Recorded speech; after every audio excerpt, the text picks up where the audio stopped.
Effectivement, l'égalité des salaires, c'est important parce qu'un métier équivalent et compétences équivalentes, c'est juste d'avoir le même salaire. Quand même un gros travail qui est fait sur l'égalité homme-femme, mais il y a au niveau technique, support.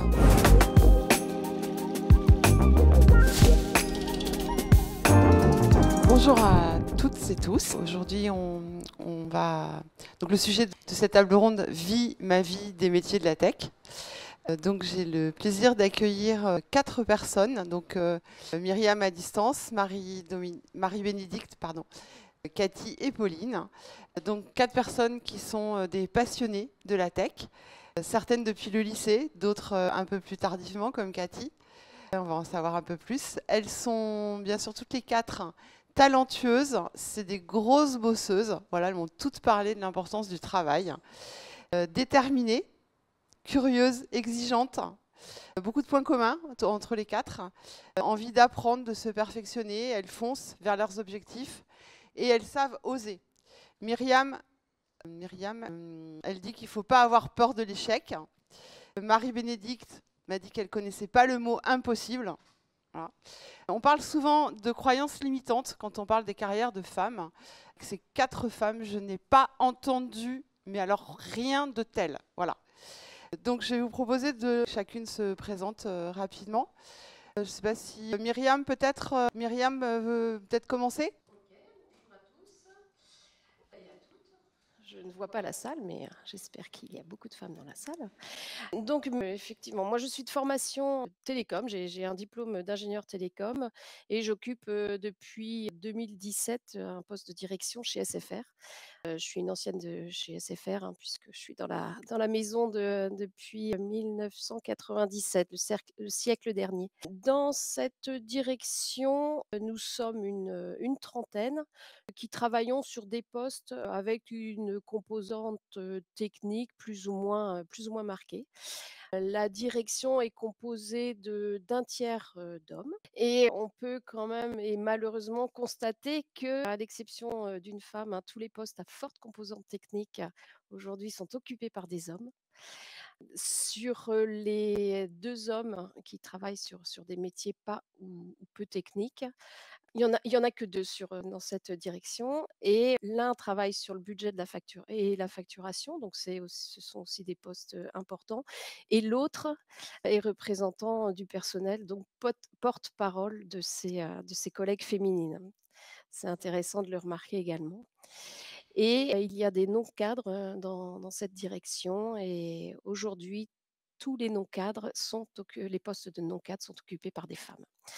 Donc ce n'est absolument pas une politique de recrutement de ma part. Cela tient vraiment aux candidatures que je reçois et j'aimerais bien que les choses évoluent et en tout cas ces chiffres justifient bien le sujet et l'échange de ce matin. Donc voilà. Merci Myriam. Marie-Bénédicte, tu peux prendre la suite ? Allez, je vais prendre la suite. Bonjour à toutes et à tous. Donc Marie-Bénédicte Blanc, je suis directrice des opérations des systèmes d'information, cotisations complémentaires et droits sociaux pour la sécurité sociale agricole.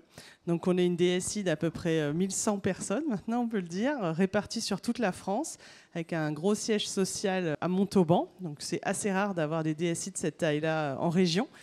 Donc dans ma direction, on est 180 salariés et puis on va dire une centaine de prestataires, majoritairement des hommes, bien que ça ne soit pas le milieu le plus masculin que j'ai eu à gérer, puisque j'ai été dans des équipes extrêmement techniques où il y avait encore plus d'hommes.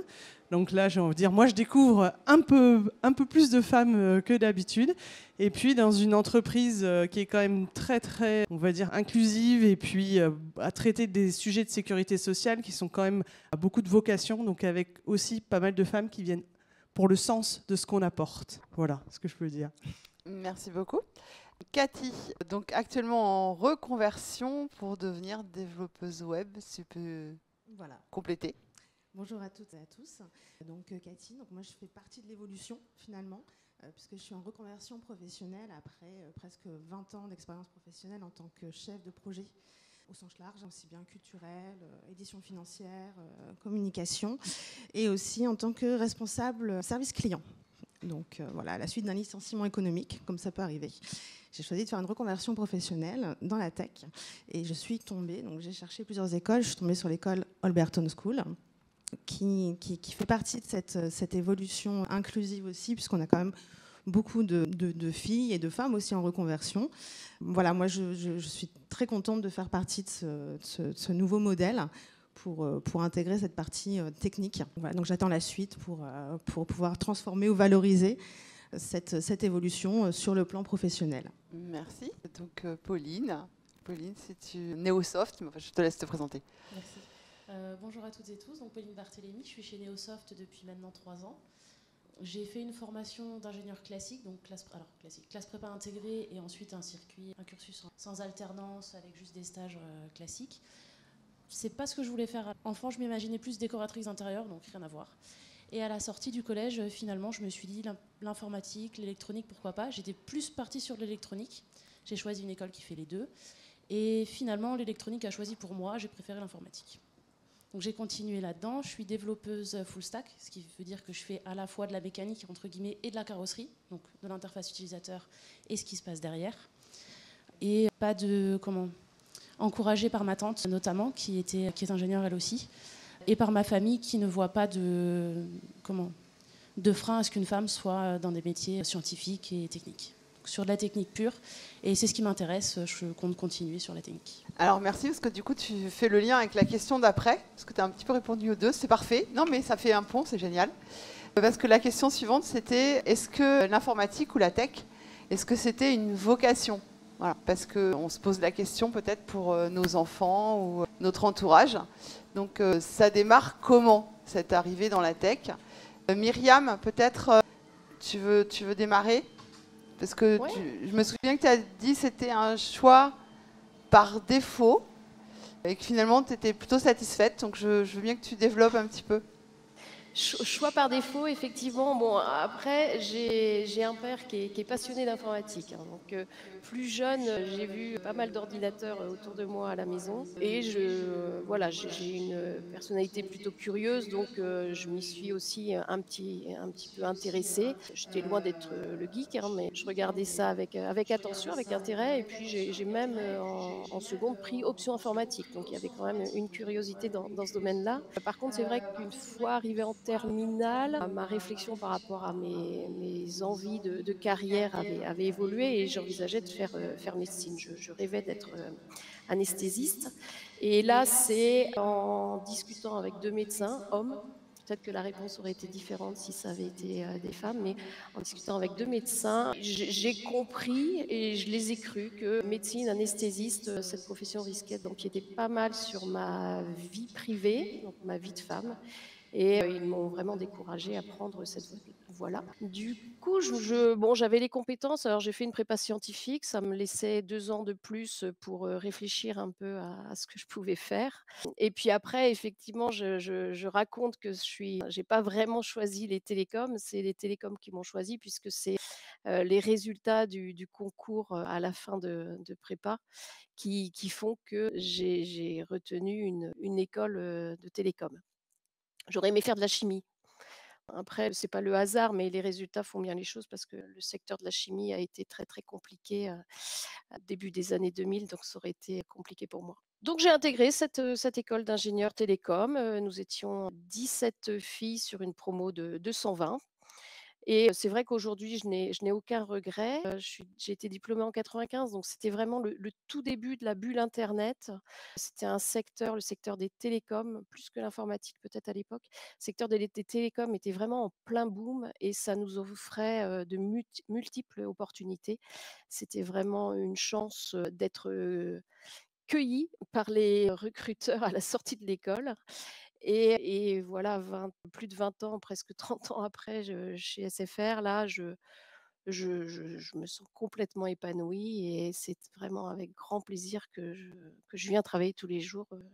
Je suis heureuse parce que j'ai la chance d'aimer mon métier. Merci Myriam. Alors toi tu nous as un petit peu déjà alléché aussi avec l'histoire de la reconversion, mais peut-être que tu peux en dire plus. Comment t'es tombée là, quoi ? Est-ce que tu n'avais pas déjà réfléchi à ça avant ? Parce que c'est pas courant. Mais je pense que c'est un état d'esprit, en fait. Là, on parlait de curiosité. C'est vraiment un état d'esprit et une façon d'être. Moi, on parle souvent des métiers des parents avant. Moi, j'ai eu un père démineur. Donc déjà, voilà, pas très commun. Et l'un de mes premiers métiers, donc je voulais être démineuse. Pas pour faire comme le père, mais pour être la seule femme de France à le faire pour l'instant. On est dans les années 80. Bon, depuis, voilà, j'ai bifurqué vers des choses un peu plus rationnelles, traditionnelles. Et tout au long de mon expérience professionnelle, en tant que chef de projet, en tant que responsable communication, en tant que responsable service client, j'avais comme colonne vertébrale de vouloir faire, vouloir créer de nouvelles choses, résoudre des énigmes. Et quand, peu de temps avant la naissance de mon troisième enfant, voilà, donc une semaine avant la naissance de mon troisième enfant, j'ai été licenciée économiquement. C'est la seule fois où on peut être licencié. C'est à ce moment-là. Je me suis dit, mais qu'est-ce que je vais faire finalement? J'ai 3 enfants. Je veux un métier qui puisse concilier aussi ma vie de famille, ma nouvelle organisation de vie de famille, parce que finalement, voilà, avec 3 enfants, on est un peu chef d'entreprise, matin et soir et week-end. Et quelque chose qui soit stimulant et qui amène aussi, à monter en compétence en permanence. C'est-à-dire quand vous avez cet esprit-là de vouloir monter en compétence en permanence, d'avoir quelque chose qui évolue, d'avoir cette curiosité et de se dire que on peut, peu importe, femme, homme, il n'y a pas de différence parce que la base est la même. Donc l'apprentissage peut être la même aussi. Finalement, je me suis dit, je vais faire cette formation. Après, il fallait le choix de l'école qui puisse accepter une situation qui n'est pas forcément d'être présent de 9h à 17h ou 9h à 18h tous les jours. Parce que pareil, je venais d'avoir mon troisième enfant, il fallait un peu de flexibilité. Alors oui, les débuts sont difficiles, c'est un nouvel apprentissage, c'est un nouveau langage, mais j'avais cette opportunité avec mon école, avec l'Alberton School, de peut-être ne pas forcément être là de 9h à 17h le mercredi parce que j'avais les petits, mais peu importe, je pouvais travailler le soir, le week-end, parce que c'est un apprentissage où on est comme dans le monde du travail.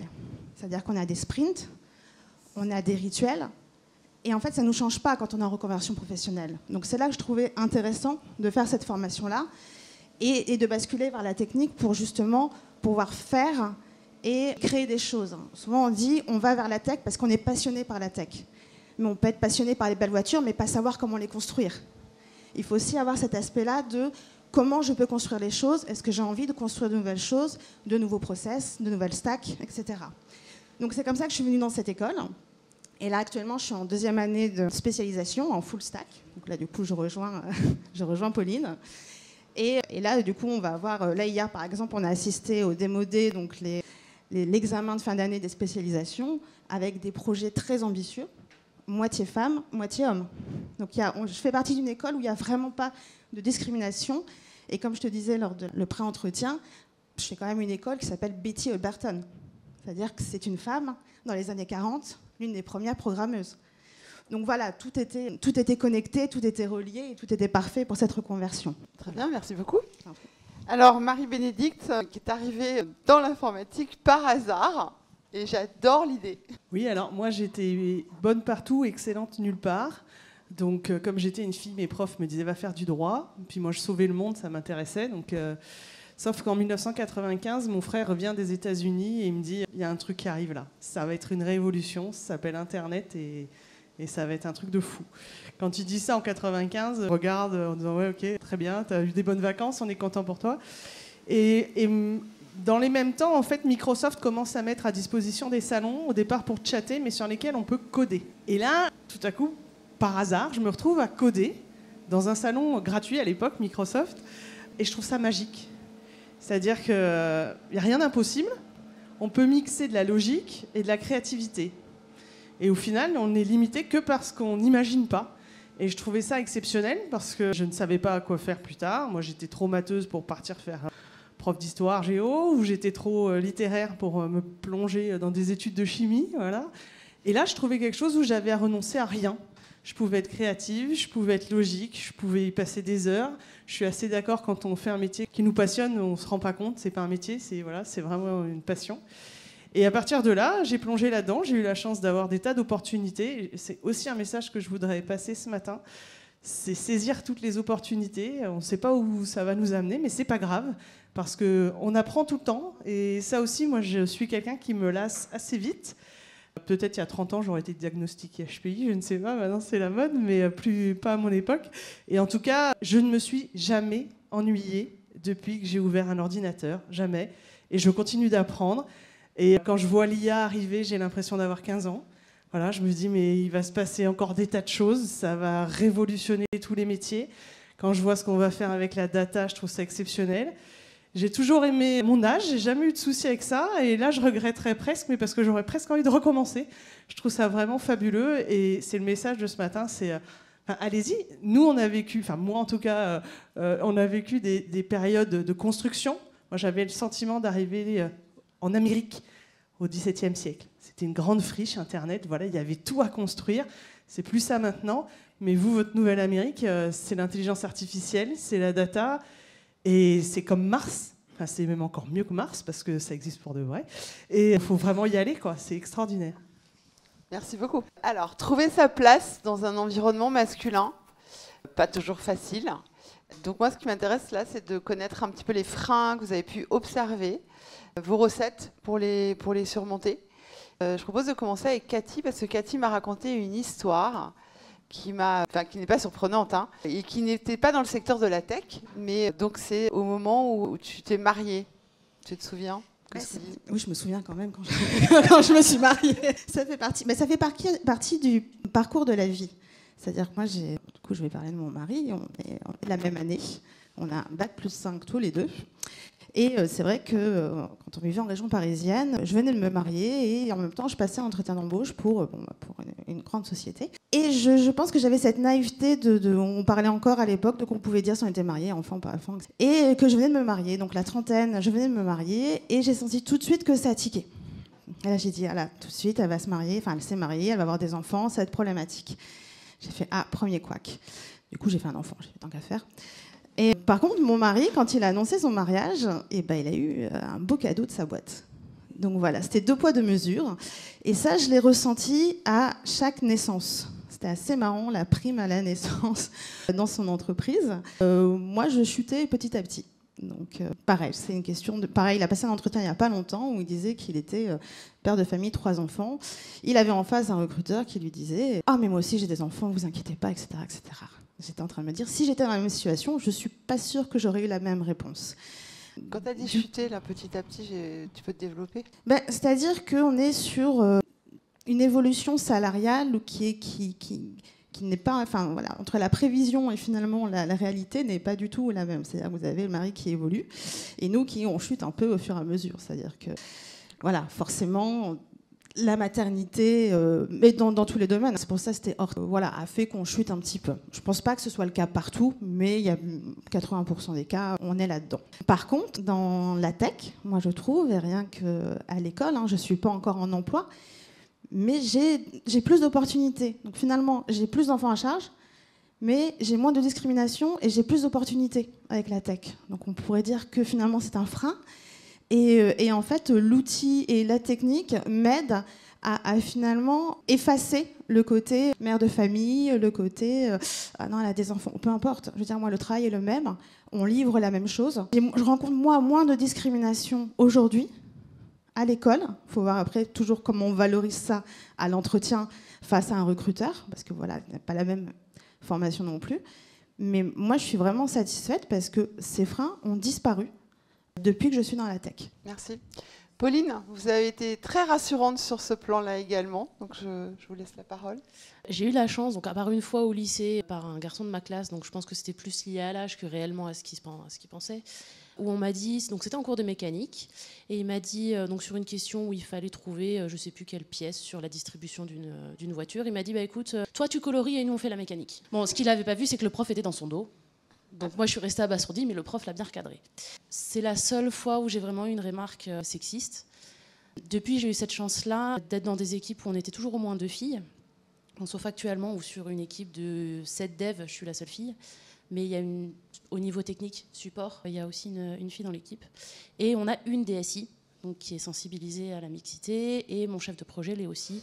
Neosoft, qui m'emploie, l'est aussi. Donc j'ai cette chance-là de participer à la commission femmes et numérique, et de pouvoir défendre le métier que je fais et qui me passionne. J'ai l'impression que, comme tu disais, Cathy, dans les études, moi, je ne l'ai pas vu du tout, le problème de sexisme. Ce n'est pas un frein, et je ne sais pas si c'est lié au fait que, quand on est en études supérieures, on est plus âgés, ou si c'est aussi que les mentalités évoluent. Et j'espère que c'est parce que les mentalités évoluent. Et il faut continuer dans ce sens-là pour encourager les jeunes filles et les femmes à venir dans ces métiers-là. Effectivement, moi j'ai l'impression que les jeunes sont moins confrontés aux discriminations. Et donc je vais laisser la parole peut-être à Myriam. Myriam qui m'a parlé d'une promotion plus lente. Enfin, il y avait des petites choses qui étaient un peu désagréables quand même. C'est Myriam, hein ? Oui, il y a eu quelques petites expériences. Après, ça forge un caractère. Et puis, je tiens quand même à rassurer tout le monde. Dans l'ensemble, ça s'est plutôt bien passé pour moi. Mais c'est vrai que j'ai eu une promotion assez lente. Et puis, parfois, il y a eu des situations, des épisodes un petit peu difficiles à digérer. Je pense notamment la première fois que j'ai fait du management. En fait, j'étais dans une équipe. On était une petite équipe, hein, on était 5. Et notre chef souhaitait mettre un manager pour cette équipe. Il ne voulait plus nous avoir tous les 5 en direct. Et donc, il m'a proposé de prendre ce pilotage-là. Et dans l'équipe, il y a un collègue qui n'a pas du tout apprécié que ce soit moi qui ai ce poste. Alors, il faut savoir qu'à l'époque, je ne travaillais qu'avec des hommes, hein. J'étais vraiment sur un métier technique exclusivement. J'étais responsable de projet système d'information. Et donc voilà, ce collègue n'a pas apprécié et du coup, il m'ignorait complètement. Et quand il avait besoin de rendre compte sur ce qu'il faisait ou quand il avait besoin de questionner son manager pour obtenir des informations, bah, il s'adressait à mon chef et il me bypassait, il m'ignorait complètement. Pour une première expérience, c'était pas très agréable, mais après venant de ce collègue-là, j'étais pas vraiment surprise parce que je l'entendais parler de sa famille et de sa femme et de son enfant et bon, je pense que c'était quelqu'un qui avait vraiment une posture de patriarche. Pourtant, il était assez jeune à l'époque, hein. Voilà. Une deuxième expérience peut-être, Catherine, que j'avais partagée aussi, Ouais. là, c'est quelque chose de beaucoup plus récent. Je venais d'être justement promue directrice et là, j'ai vraiment eu, on parlait de frein tout à l'heure et c'est vraiment au sens très concret du terme que j'ai été freinée. C'était au cours d'une réunion de négociation. J'étais la seule femme, on était une dizaine de directeurs, il y avait également des interlocuteurs externes et on négociait et j'animais cette réunion. Et un des intervenants extérieurs, à un moment, me qualifie de pleureuse. Et alors effectivement, là, ça m'a vraiment freinée, c'est-à-dire que je n'ai pas réussi à m'exprimer par la suite. Et là où j'ai été vraiment très déçue et mais encore plus malheureuse, hein, de la situation, c'est que je n'ai eu aucun soutien de la part de mes collègues hommes à ce moment-là. Et je me suis dit que si j'avais été un homme, je n'aurais jamais eu cette remarque, cette insulte et je n'aurais pas été humiliée de la sorte. Je laisserai chacun réfléchir à à la situation. Après les freins, je pense que beaucoup de femmes, et j'en fais partie, se mettent elles-mêmes des freins. Notre éducation, la société fait que je pense on est nombreuses à ne pas avoir une confiance énorme, enfin, en tout cas pas au même niveau que ce que peuvent avoir la confiance que peuvent avoir les hommes. Et je sais qu'au début, si je ne maîtrisais pas parfaitement un sujet, si je n'avais pas d'expertise sur le sujet, je ne prenais pas la parole. Or, je me rends compte avec du recul que nos homologues masculins sont beaucoup plus courageux à ce niveau-là. Donc, il y a ce côté, je ne suis pas légitime à m'exprimer sur ce sujet, je suis une imposture qu'il faut qu'on parvienne à gommer. Mais je pense que des freins, il y en a aussi, voilà, qu'on se crée nous-mêmes. Après pour, les conseils. Oui? En fait, je vais juste parce que je voudrais passer la parole à Marie-Bénédicte. Moi, je vais juste ajouter une petite note, c'est que finalement, tu as été quand même pas mal soutenue. Et ça fait le lien avec Marie-Bénédicte qui m'a dit qu'elle avait la chance d'être accompagnée par des hommes performants, j'ai noté, avec un codir à 50% féminin. Donc, bon, Marie-Bénédicte. Ils vont l'apprendre ce matin que je les trouve performants, donc je leur fais un petit signe. Alors moi, je suis la Tipeee. J'ai eu autour de moi déjà, je pense que c'est un problème de société avant d'être un problème d'entreprise. Je pense que le monde change. En tout cas, je suis arrivée, moi, dans cette entreprise-là en 2006. Elle n'a plus rien à voir aujourd'hui avec ce qu'elle était. J'avais des remarques plutôt misogynes, mais pas là plus qu'ailleurs, pas moins qu'ailleurs. C'était dans la société, c'était comme ça. C'est une question de valorisation. Les femmes sont valorisées sur leur douceur, sur leur côté médiateur, l'adaptabilité. Les mecs, il faut que ça fonce, il faut qu'ils soient ambitieux. Voilà. Donc moi, j'avais été élevée par mon père et ses frères qui étaient tous avec des postes à très haute responsabilité. Et il n'y avait pas de question de genre. Il fallait que je sois ambitieuse, il fallait que je fonce. Et mon père m'a dit, tu feras ce que tu voudras. La seule chose que je te demande, c'est d'être autonome financièrement. Voilà. Donc à partir de là, c'était pas un sujet. Et j'ai eu la chance d'arriver dans cette entreprise où, malgré tout, ça n'en était pas trop loin non plus. Je pense qu'aujourd'hui, dans l'informatique, on a une telle carence, et c'était vrai déjà quand je suis arrivée, hein, une telle carence de collaborateurs que hommes ou femmes, c'est vraiment pas ça. Il nous faut des gens. Voilà, donc c'est pas vraiment un sujet. Et moi, j'ai eu des managers qui m'ont managé, qui m'ont challengé, à chaque fois que j'avais pas trop envie. Alors j'étais pas trop, j'y crois pas, je suis pas capable. Hein. Moi, j'étais un peu dans mon confort. Et globalement, on est venu me dire, mais si tu peux faire encore plus. Et aujourd'hui, c'est aussi parce qu'ils y ont cru, ils ont vu que j'étais passionnée et qu'ils m'ont accompagnée là-dedans. Et c'est vrai qu'aujourd'hui, on a un patron, alors que je salue parce que vraiment, j'aurais pas cru pouvoir avoir un patron comme ça dans ma carrière. J'en avais jamais eu des comme ça avant. Il est arrivé en 2019, je crois, chez nous. Et il incarne le RSE dans toute sa splendeur. Donc il est non seulement vraiment très attaché à tout un tas de principes écologiques que moi je trouve exemplaires personnellement, mais aussi par rapport à l'égalité homme-femme. On a toute une grille d'équité pour s'assurer qu'à l'embauche, voilà, on fait une véritable équité. Nous, congé maternité, congé paternité, c'est pas un sujet. Enfin voilà, c'est vraiment naturel, j'ai envie de dire.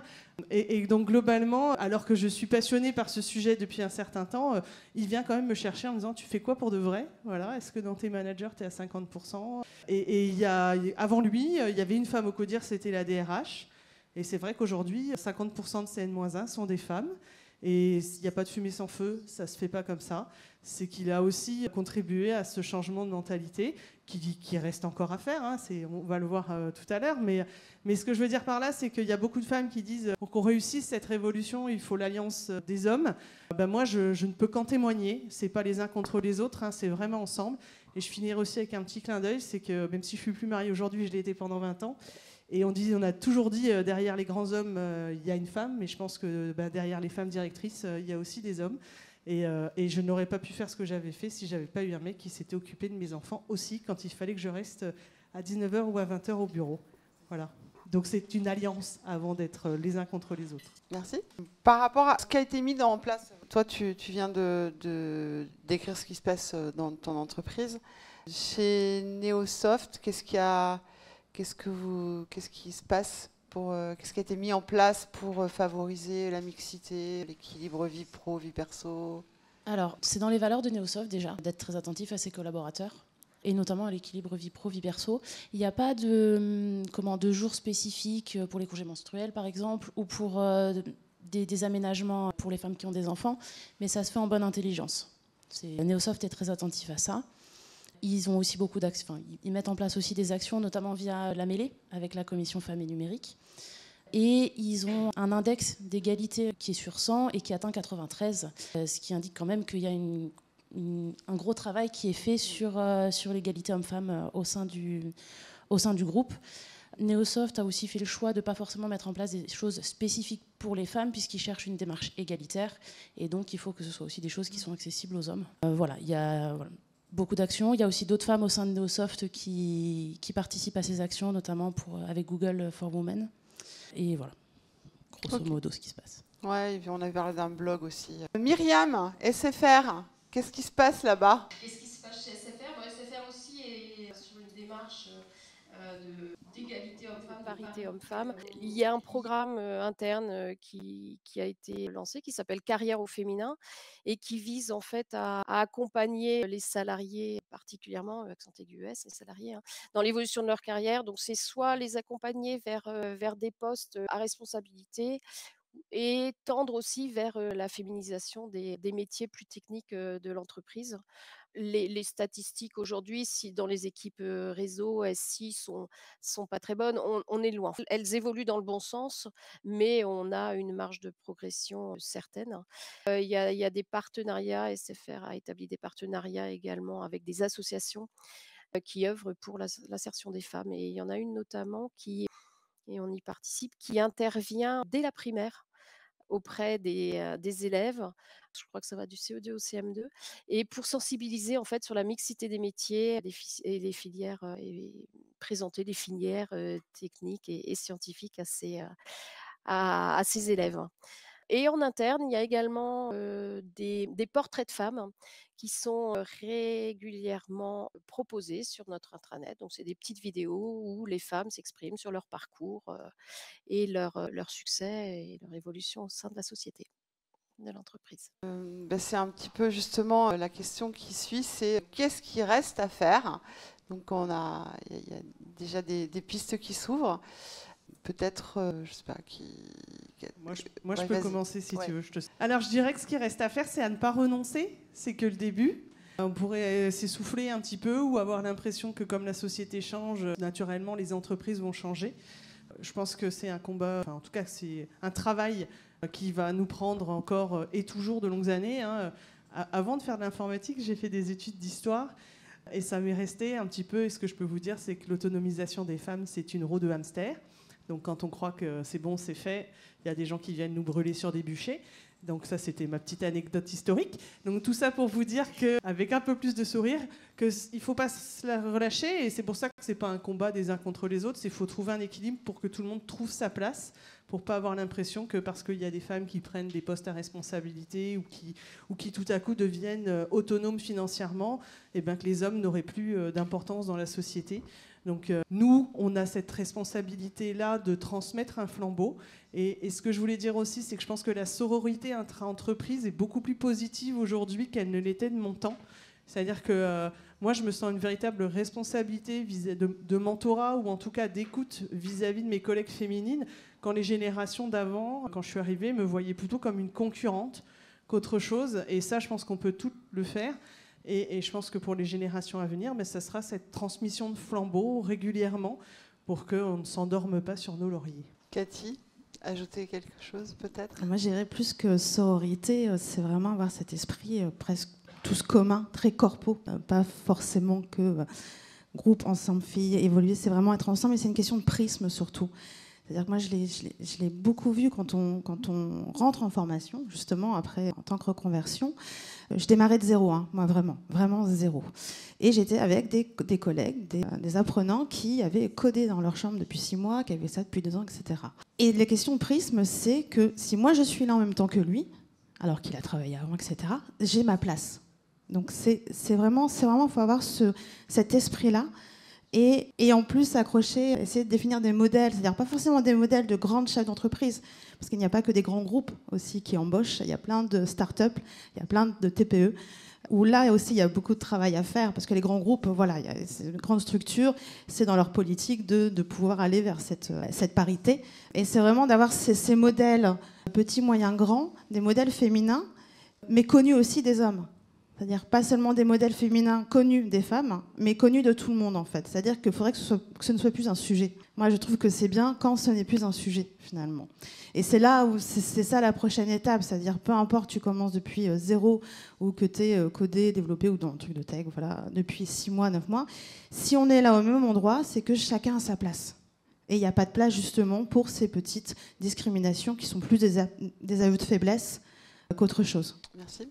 Donc on a parlé des modèles, on a parlé aussi d'éducation avec les actions dans les écoles. Personne n'a parlé des salaires. Non, mais c'est vrai, les salaires, il y a encore des progrès à faire, j'imagine. Je ne sais pas, chez Neosoft, par exemple, vous avez l'impression que ça se passe bien au niveau des salaires entre les hommes et les femmes? Alors, on ne discute pas trop salaire avec les collègues, souvent. Là, je pense que la problématique est plus là, c'est pour ça qu'on ne sait pas trop. Je pense surtout que la différence, elle ne se fait pas forcément à l'embauche, mais plutôt sur la suite, effectivement, avec les congés maternité, les congés parentaux, où, comme tu disais tout à l'heure, on a forcément une stagnation à un moment, et que le gap, il se fait à ce moment-là. Okay. Et il y a des moyens d'y travailler.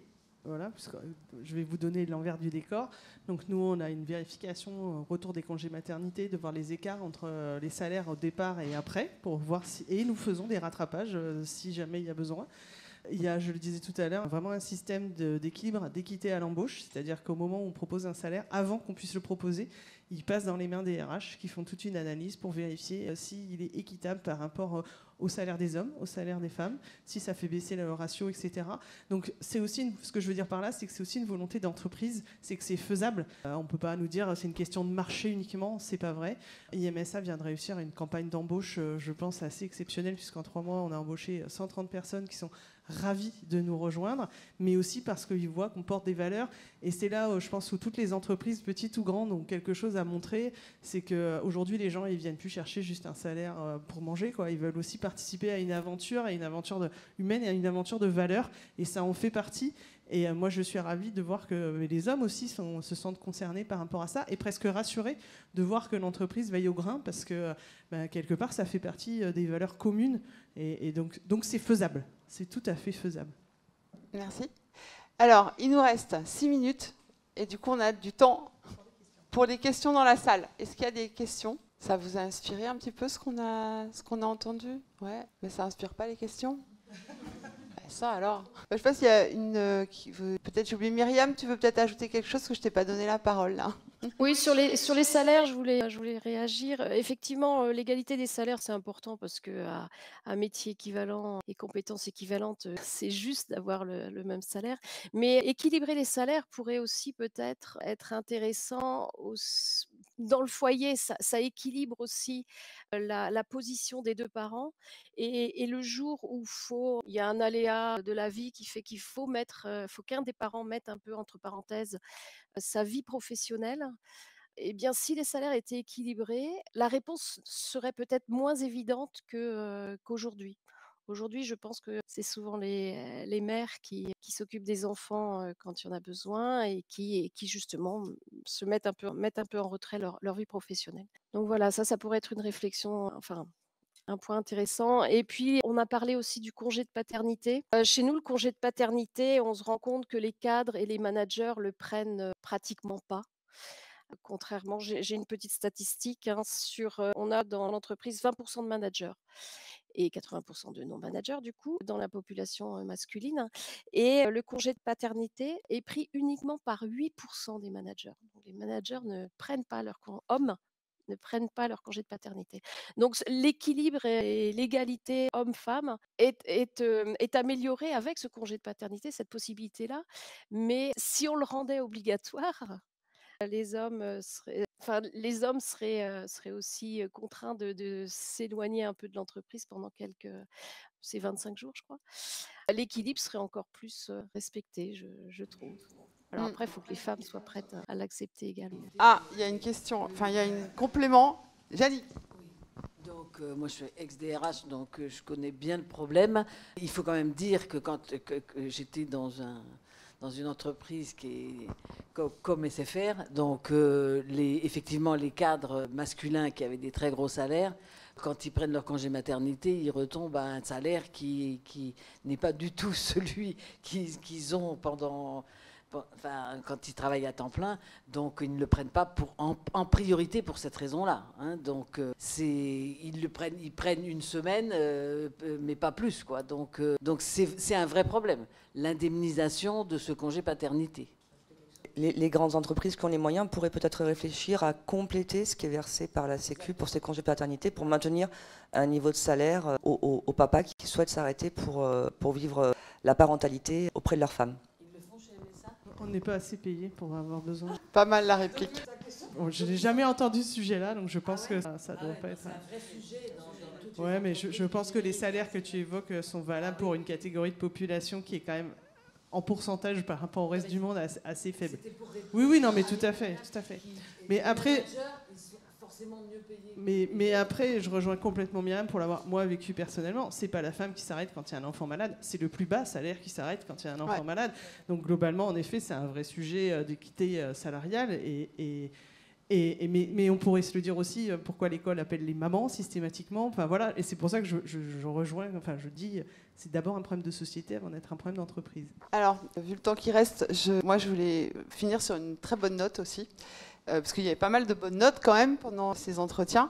Je ne sais pas si vous avez vu que Clara Chapaz vient d'être nommée secrétaire d'État au numérique et à l'intelligence artificielle. Ça, c'est juste une super bonne nouvelle. En fait, c'est une dame qui milite fortement pour l'inclusion des femmes dans la tech et qui se montre particulièrement volontaire pour briser les plafonds de verre. Donc, à suivre, parce que voilà, elle vient d'arriver. Mais voilà, je pense qu'on a eu quand même beaucoup d'infos positives aujourd'hui et celle-ci, elle est aussi pas mal. Voilà. Ben, je vous remercie pour tout le monde pour votre écoute. Pas pour les questions, il n'y avait pas de questions, mais c'était sympa. Et merci aux 4 intervenantes. Merci à Myriam à distance, c'est pas facile, mais on a réussi. Voilà, je ne sais pas si j'ai donné la parole de façon équitable à tout le monde, j'espère. Et je vous dis à bientôt pour d'autres tables rondes ou l'année prochaine, on verra bien. Merci beaucoup Catherine, merci bien. Merci à tous et à toutes.